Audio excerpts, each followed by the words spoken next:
we finally got the end to the investigation on Mizkif over the alleged sexual assault cover-up involving his best friend at the time, Crazy Slick.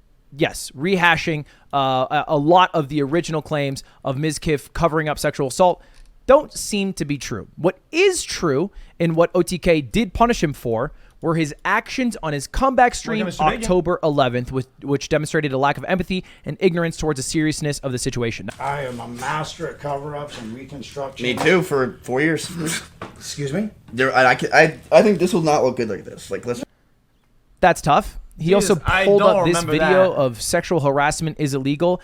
It was just kind of tone deaf. And to Miz acting inappropriately during this stream and in the wake of all the drama, OTK has decided to remove his board duties effective immediately and place him on monitored probation, which is basically just them saying, hey, we're going to punish him because we acknowledge that it was bad, but we're not going to kick him off. And I think, honestly, if Mizkif wasn't such an important piece of OTK for the first year and a half of its creation, I mean, every big stream was on his channel. He was really carrying the org on the live stream front. Probation. He probably would have been kicked off. Straight up. If he wasn't that valuable, they probably would have booted him for just how he handled it. Because if there's a clear goal with OTK here, and it is to remove the bad connotations for the bad things that have happened with some of the org's founders from the org's I feel like idea all of this in public makes context. sense. We haven't really reached any sort of conclusion. Trying to clean up their image, right? To put it simply. But I'm going to make a prediction right here. Because although it's been a hell of a year and an even worse month, I think OTK has a bright future. And it's not because of Mizkif. It's not because the other streamers on it, but it's because the people running it. Now, I know Tips. I know he's a good dude, and he's someone who came in clutch for me when I was running my Smash event and my chess boxing event by helping out, by sponsoring with Starforge. And I know he's got a good head on his shoulders. He's a smart guy, and I think he'll take the org good places. And he's joined by Zach Diaz, another guy who I know is a super good dude who worked at TikTok and Twitch.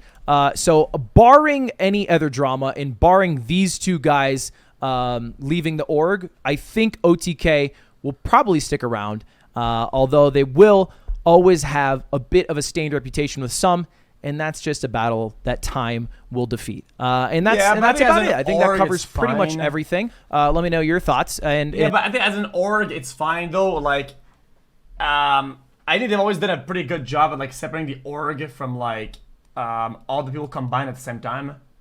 I don't think at the end of the day, like, I hope you guys understood what I'm talking about. What I'm saying is that the people and the org, a lot of times people make the mistake of like growing the org as a person or as two people or whatever the fuck, right? And it's these guys, but they've done a pretty good job at being OTK and the guys. It's like the guys are part of OTK, right? So they can like cut people without the org being too stained by it. Okay, yeah, listen. It's like this. Okay, it's like this. Like this. Okay, is OTK. Okay, this is the people under it. There's this guy, this guy, this guy, this guy, this guy. Okay, the distance, okay, in between OTK and the guys is they've done it well, where there's enough distance in between, right? That OTK can act and talk to people and make communications that are like this is us, right? And these are our guys. If the distance in between the org and the people isn't a lot, what ends up happening is that whenever something happens to one guy, right?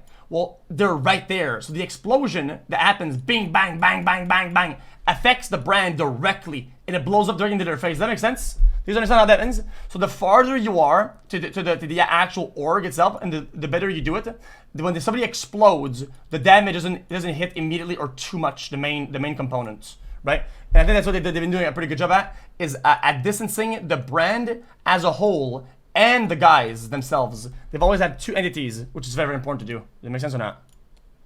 Boom. See, I explained it. Boom.